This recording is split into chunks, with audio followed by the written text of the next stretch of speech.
ஓம் நமச்சிவாய வாழ்க. நாதந்தாள் வாழ்க. இமைப்பொழுதும் என் நெஞ்சில் நீங்காதான் தாழ்வாழ்க. வாழ்க வளமுடன். அனைவருக்கும் இனிய வணக்கங்கள். நாம் இந்த பதிவில் வக்ர நிவர்த்தி அடையும் குரு பகவான் உங்கள் ராசிக்கு என்னென்ன பலன்களை தரப்போகிறார், அதற்கான பரிகாரம் என்ன என்பதனை பற்றி விரிவாக காண்போம்.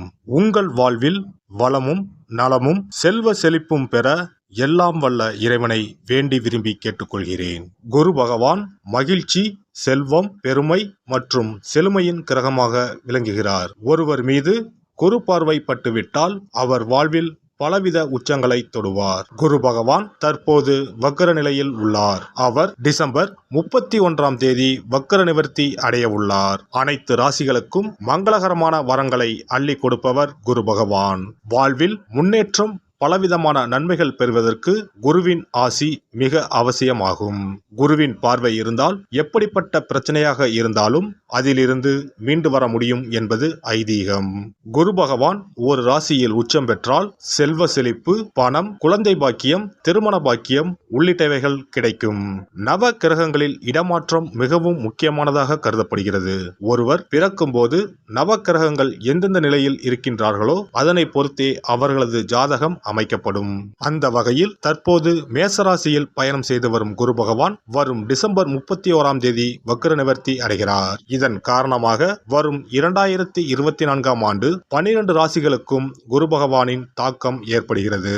ஒரு சில ராசிகள் சிறப்பான பலன்களை பெறப்போகின்றனர். அது எந்தெந்த ராசிகள் என்பது குறித்து தெரிந்து கொள்வோம். கன்னி ராசி அன்பர்களுக்கு அஷ்டம குரு என்று பயப்படுத்துவார்கள். பயப்பட வேண்டாம். உங்களுக்கு அஷ்டம குரு நன்மையே செய்வார். 2024ஆம் ஆண்டு ஏப்ரல் மாத இறுதியில் குரு பாக்கியஸ்தானத்திற்கு வரப்போவதால் உங்களுடைய பிரச்சனைகள் படிப்படியாக குறைந்து நன்மைகள் ஏற்படும். குரு பார்வையால் புதுவித முயற்சிகளில் வெற்றி கிடைக்கும். யாரேனும் ஒருவர் உங்களுக்கு உதவிக்கரம் நீட்டுவார். குரு பகவான் உங்கள் கனவுகளை நனவாக்குவார். பொருளாதார நிலை சிறப்பாகவே இருக்கும். நம்பிக்கையுடன் இருங்கள். இதனால் வரை சாதகம் இல்லாத கிரக நிலைகள் காரணமாக பல சங்கடங்கள், பிரச்சனைகள் வந்து போனது. அந்த நிலை மாறும். படிப்படியான முன்னேற்றமான பலன்கள் ஏற்படும். குரு பார்வை காரணமாக மகன் அல்லது மகள் திருமணத்தை சொந்த பந்தங்கள் வியக்கும் வண்ணம் செய்து முடிப்பீர்கள். விலகிச் சென்ற சொந்தங்கள் நெருங்கி வந்து உறவாடுவார்கள். கேது சஞ்சாரம் காரணமாக உத்தியோகத்தில் திடீர் வெளியூர் மாற்றம் வரும். இதன் காரணமாக குடும்பத்தை பிரிந்து இருக்க வேண்டிய கட்டாயம் ஏற்படும். கர்ப்பமாக இருப்பவர்கள் உரிய கவனத்துடன் இருப்பது அவசியம். உரிய மருத்துவ ஆலோசனை பெறுவதும் நலம் தரும். ராகுவின் பலம் காரணமாக உங்கள் செல்வாக்கு, சொல்வாக்கு உயரும். உங்களை உதாசீனப்படுத்தியவர்கள் உங்கள் தயவு நாடி வந்து சேர்வார்கள். மாணவர்கள் மேற்படிப்புக்காக வெளிநாடு செல்லும் யோகம் உள்ளது. மனதிற்கு மகிழ்ச்சியான செய்திகளும் வெளிவட்டாரங்களில் செல்வாக்கும் மதிப்பும் அதிகரிக்கும். மனதில் நீண்ட நாட்களாக நினைத்திருந்த சில காரியங்கள் கைகூடி வரும். புதிய வீடு மற்றும் மனை வாங்குவது தொடர்பான முயற்சிகள் சாதகமான பலன்களை ஏற்படுத்தும். கணவன் மனைவிக்கு இடையே சிறு சிறு கருத்து வேறுபாடுகள் ஏற்பட்டு நீங்கும். பெரியோர்களின் ஆலோசனைகள் புதிய நம்பிக்கையை உருவாக்கும். தாய் வழி உறவினர்களின் ஒத்துழைப்பு மேம்படும். எதிர்பாராத சில பயணங்களின் மூலம் புதிய அனுபவங்கள் கிடைக்கும். கலை சார்ந்த துறைகளில் இருப்பவர்களுக்கு மதிப்பு அதிகரிக்கும். புதிய வேலை நிமித்தமான முயற்சிகளில் மகிழ்ச்சியான செய்திகள் கிடைக்கப் பெறுவீர்கள். பொருளாதாரம் தொடர்பான முயற்சிகளில் இருந்து வந்த ஏற்ற இறக்கங்கள் குறையும். சேமிப்பை மேம்படுத்துவதற்கான வாய்ப்புகள் உருவாகும். வர்த்தகம் தொடர்பான துறைகளில் சிந்தித்து செயல்பட்டால் லாபகரமான வாய்ப்புகளை உருவாக்க முடியும். உடல் ஆரோக்கியத்தில் முன்னேற்றம் ஏற்படும். மகிழ்ச்சியான தருணங்களின் மூலம் சாதகமான சூழ்நிலைகளும் ஆரோக்கியத்தை மேம்படுத்துவதற்கான வாய்ப்புகளும் உருவாகும். சிறுதூர பயணங்களின் மூலம் எதிர்பார்ப்புகள் நிறைவேறும். ஆன்மீகம் தொடர்பான பணிகளில் ஈடுபாடுகள் அதிகரிக்கும். உங்களுடைய எண்ணங்களை நிறைவேற்றிக் கொள்வதற்கான வாய்ப்புகள் அமையும். சிறு மற்றும் குறுந்தொழில் தொடர்பான முயற்சிகளில் எதிர்பார்ப்புகள் நிறைவேறும். பாகப் பிரிவினையில் இருந்து வந்த இழுபறியான சூழ்நிலைகள் மறையும். சகோதர உறவுகளிடத்தில் இருந்து வந்த கருத்து வேறுபாடுகள் நீங்கி ஒற்றுமை அதிகரிக்கும். மாணவர்களுக்கு விளையாட்டு தொடர்பான விஷயங்களில் ஆர்வம் அதிகரிக்கும். உடல் ஆரோக்கியம் தொடர்பான விஷயங்களில் கவனம் வேண்டும். தகவல் தொடர்புத்துறை சார்ந்த கல்வி கல்வியில் மேன்மை ஏற்படும். அரசு தொடர்பான உதவிகள் சிலருக்கு சாதகமாக அமையும். உத்தியோகஸ்தர்களுக்கு எதிர்பாலின மக்களின் மூலம் அனுகூலமான பலன்கள் உண்டாகும். விலை உயர்ந்த பொருட்களை வாங்கி மகிழ்வீர்கள்.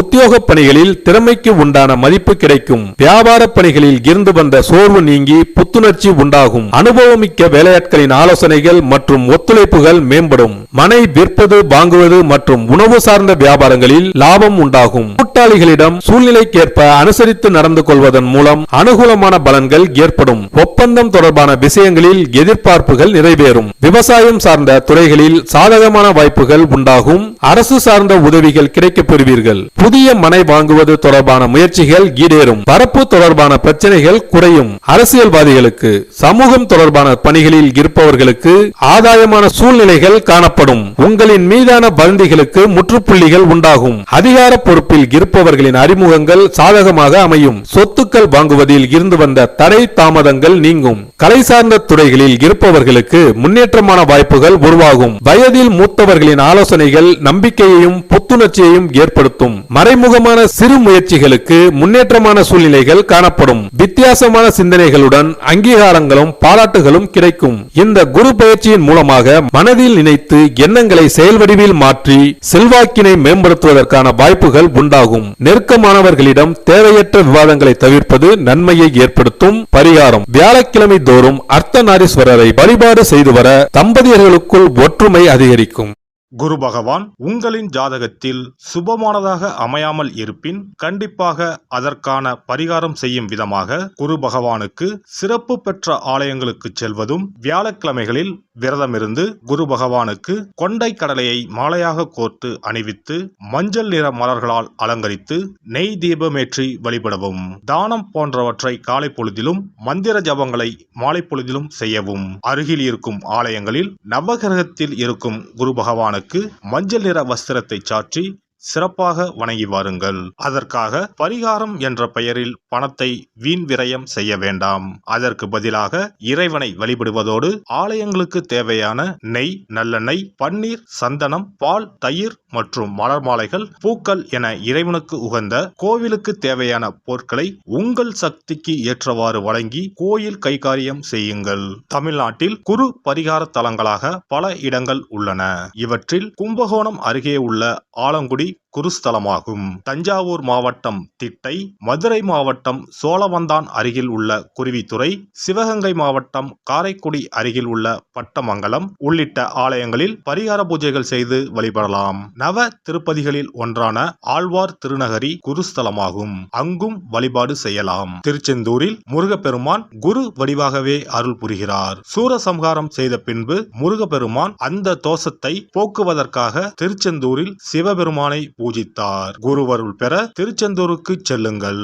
இவை தவிர சிவன் கோவில்களில் தட்சிணாமூர்த்திக்கு வியாழக்கிழமை தினத்தன்று சிறப்பு வழிபாடுகள் செய்வதன் மூலமும் குருவின் அருளை பெறலாம். குரு பகவானுக்கு இனிப்பு என்றால் மிகவும் பிடிக்கும். அதனால் வியாழக்கிழமை விரதம் இருந்து இனிப்பு செய்து அவருக்கு படையலாக வைத்தால் அவரின் பார்வை நம் மீது திரும்பும் என்பது ஐதீகம். எல்லாம் வல்ல இறையருளால் நீங்களும் உங்கள் அன்பு குடும்பமும் உடல் நலம், நீலாயுள், நிறை செல்வம், உயர் புகழ், மெய்ஞானம் ஓங்கி வாழ்க வளமுடன். இந்த வீடியோ உங்களுக்கு பிடிச்சிருந்தா லைக் பண்ணுங்க, ஷேர் பண்ணுங்க அண்ட் சப்ஸ்கிரைப் பண்ணுங்க. பக்கத்துல இருக்க பெல் ஐகானை கிளிக் பண்ணுங்க. நன்றி, வணக்கம், வாழ்க வளமுடன்.